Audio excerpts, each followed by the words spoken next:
The Great Gospel of John, Volume 1, revealed from Jesus Christ by the inner word through Jacob Lorber.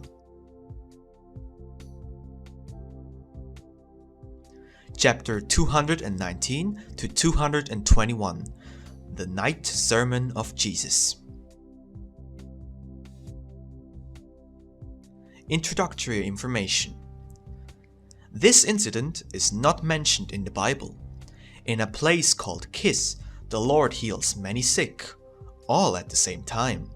The Pharisees, which have accompanied the sick, see in Jesus, at least for now, an essence, but not the Lord.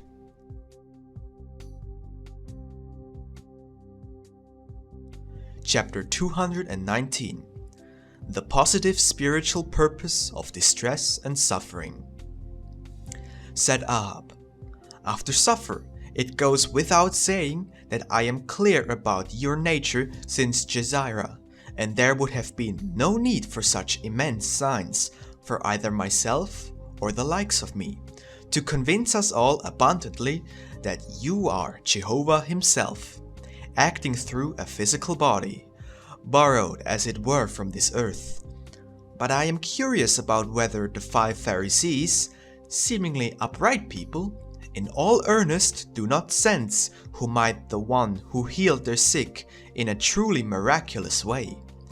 If they had but the faintest clue, they would have to be capable of grasping by hand that an ordinary human could not possibly accomplish this in all eternity. In my opinion, one should go and sniff them out a little, and it should quickly transpire as to what they actually make of you." I said, Jesus, "Friend, you will surely not doubt that I know what they think of me. So I don't consider it necessary to interrupt them in their deliberations. Therefore, tomorrow is another day on which a few initiatives can be taken in that respect.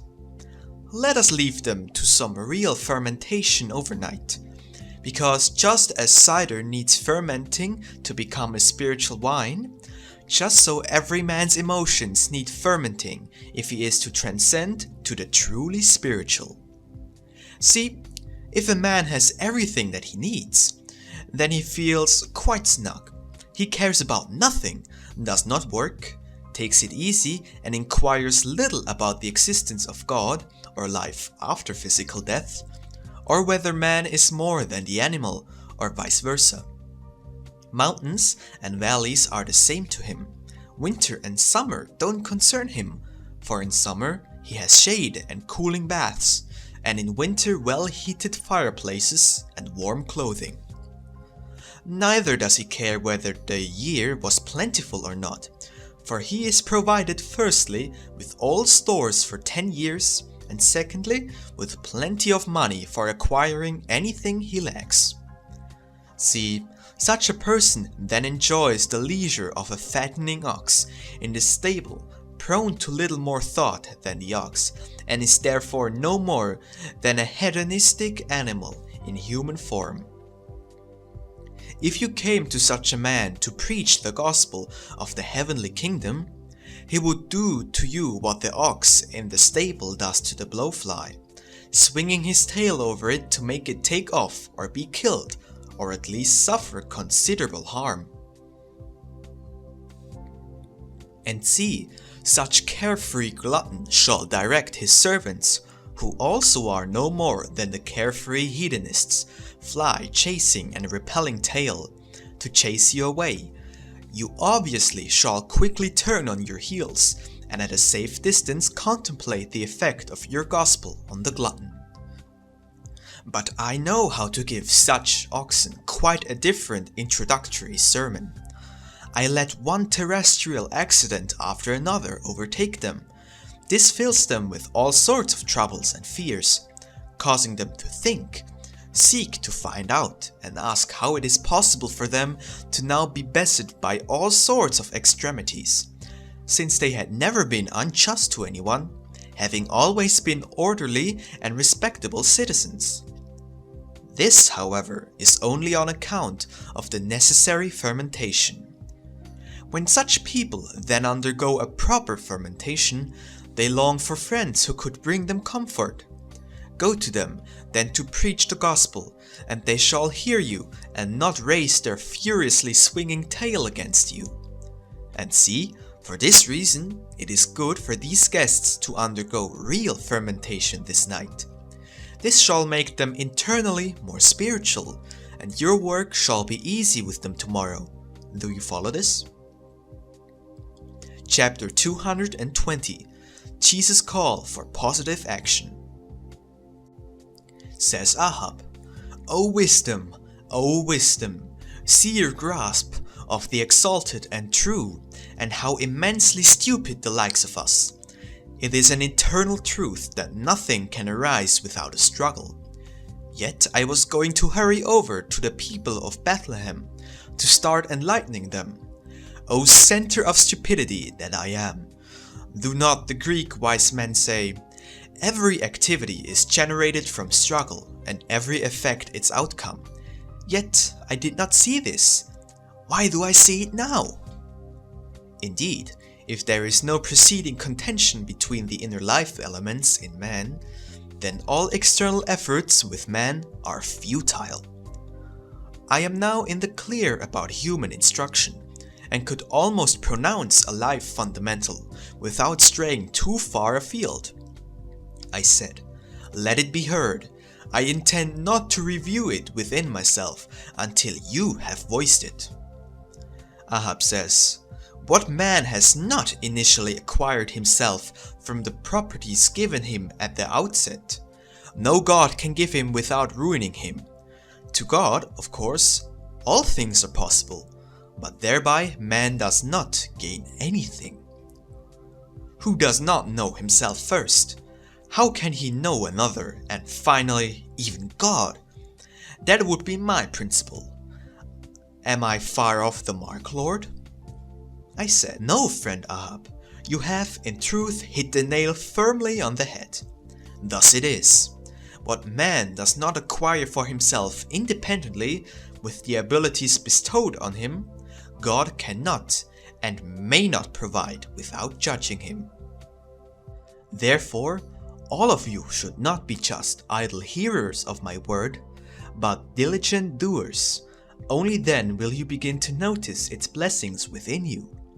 For life is action and not stagnation of the powers on which life depends, and so life must be preserved even for eternity through the constant activity of all its powers. For in the lying down to rest there is no permanent life. The certain feeling of well-being you gain from rest is nothing else but a partial death of the powers needed for living. The person who then increasingly enjoys the inactive rest, especially of the spiritual life powers, thereby also slides ever more into the arms of actual death, from which no God will easily free him.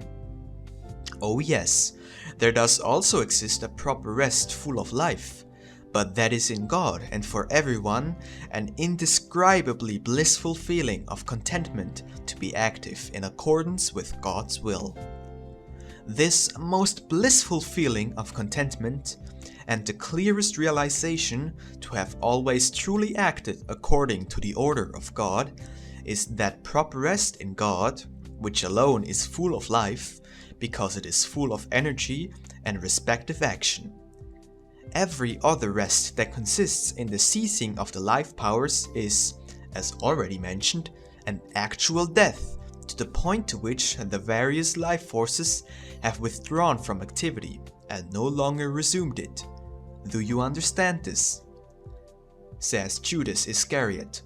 Lord, if so, then man should feel sleep like the pestilence, for also sleep is a rest of a number of life forces, although external ones.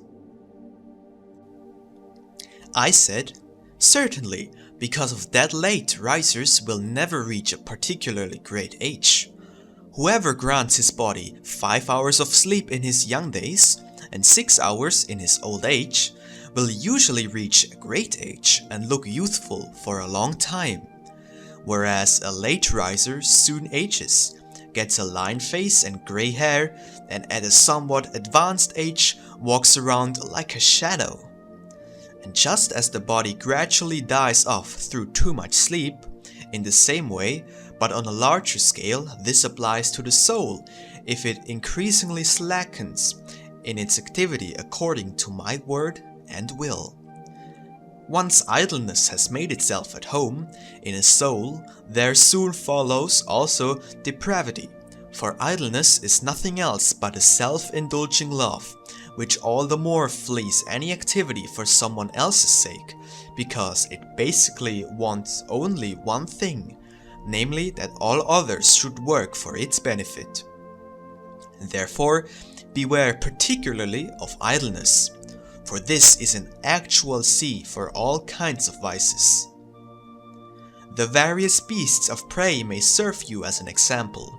Look, these beasts become destructively active only when driven by burning hunger. Once they have captured their prey and satisfied their hunger, they again return to their lairs, where they rest often for days, especially snakes. Now look at a robber and murderer. This man who shuns all work, who is actually a devil in the flesh, lies often for days in one of his dens. Only when his peace tell him that a rich caravan is due to pass his den, he lies in wait together with his accomplices, ruthlessly attacks and robs the caravan and kills the merchants to prevent them from betraying him, and that is a fruit of idleness. Therefore I say once more, beware above all of idleness, for it is the road and the wide door to all imaginable vices. After the work has been done, moderate rest is good for the limbs of the body, but excessive rest is worse than none. Chapter 221. The Blessing of Activity. If someone has walked a long distance and finally reaches a shelter, he will, if he does not go to bed immediately, but continues with small movements, and on the following day is on his feet already before sunrise, not feel any tiredness all day, and the longer he will thus continue his journey, the less tired it will make him. If, however, someone after a day's march arrives quite as tired at the shelter, immediately throws himself on a bed, and maybe leaves it only at noon on the following day, he will be continuing his journey on completely stiff feet and with a totally drunk head. After having covered a certain distance, he will from utter exhaustion long for a rest, and it can even happen that he collapses on the road and perishes there if no one comes to his aid, which can easily happen. And what has caused it? His own too great desire for rest and the delusion that rest strengthens a person.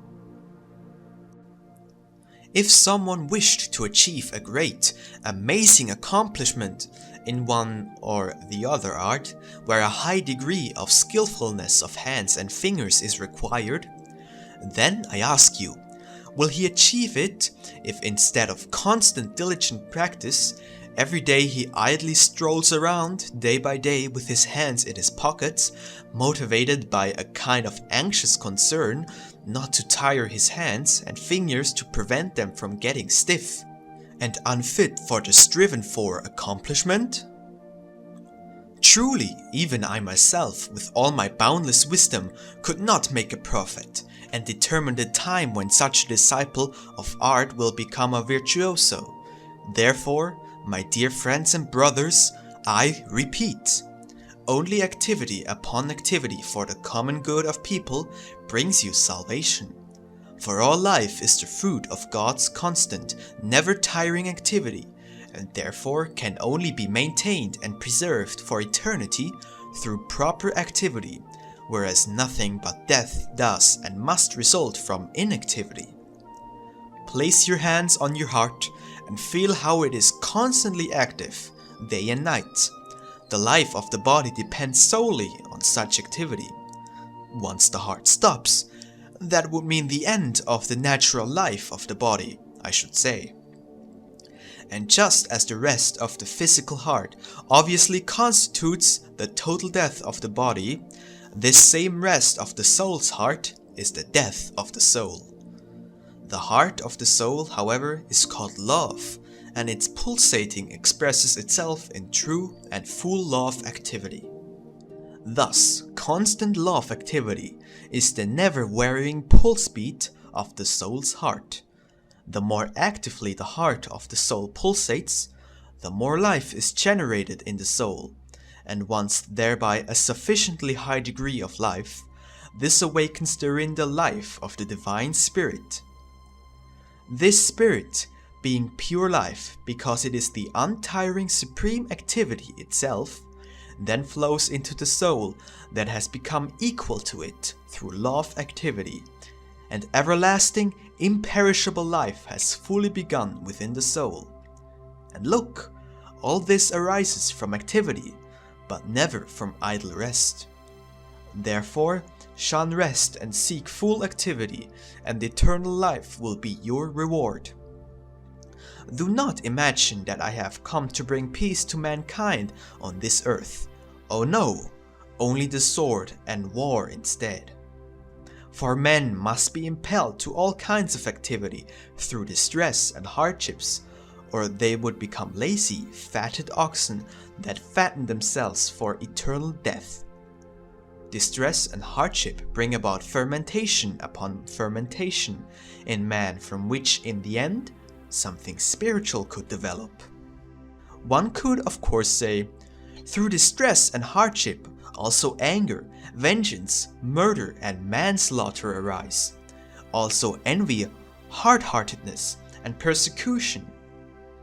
That is indeed true, but bad as all that is, the result is nevertheless better than from idle rest, which is dead and brings neither good nor bad results. Therefore, I tell you, let a person be really warm or completely cold, where I am concerned, but a lukewarm one I will spit out from my mouth. I prefer an energetic enemy to a lukewarm friend, for the energetic enemy will challenge me to full activity, so that I may either win him over or make provision to prevent him from harming me. Beside a lukewarm friend, however, I become lukewarm myself, and if I should get into difficulties, will the lukewarm friend be of any use to me? Therefore, also a lukewarm ruler is a pest for his people, for then the nation's spirit decays, and the people all turn into voracious oxen and beasts of burden. But a severe and even tyrannical ruler causes the people to be alive, and there is activity everywhere, so as not to incur punishment. And if a tyrant goes too far, the people will rise in great numbers and rid themselves of their tormentor. I think I have now said enough about the value of activity, and am convinced that all of you have understood this lesson.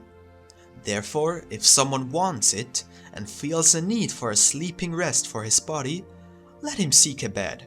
But who wants to sit up with me through the night? Let him remain here.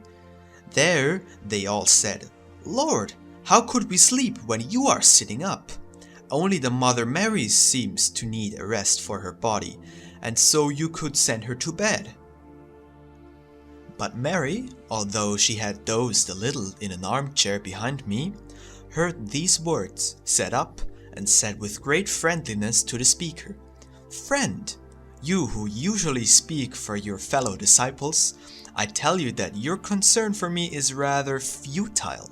For see, for the sake of my Lord, I have sat up for probably hundreds of sleepless nights, and am still alive. And if it is His will, I will again go through as many sleepless nights and not lose my life. Therefore, do not concern yourselves about me, all of you. It is sufficient that one looks after me.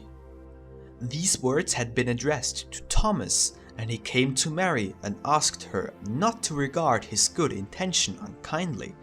But Mary comforted him and was very kind about his concern for her.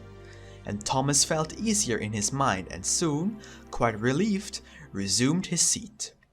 For a while there was now silence. No one spoke, for they all pondered on what had been said and found the truth of it shining ever brighter. Only Matthew said after a while to himself, "Tomorrow at daybreak, this teaching about activity and rest will be recorded as best as possible on a special tablet. For this so extremely important lesson must on no account be lost to the world." And when soon it began to dawn, Matthew kept his word, and this lesson was preserved for a long time, and through Jonael and Jairus reached also Samaria, but in the course of time was considerably distorted, and therefore also got lost. But while it was still around, the people knew it under the name of the Night Sermon.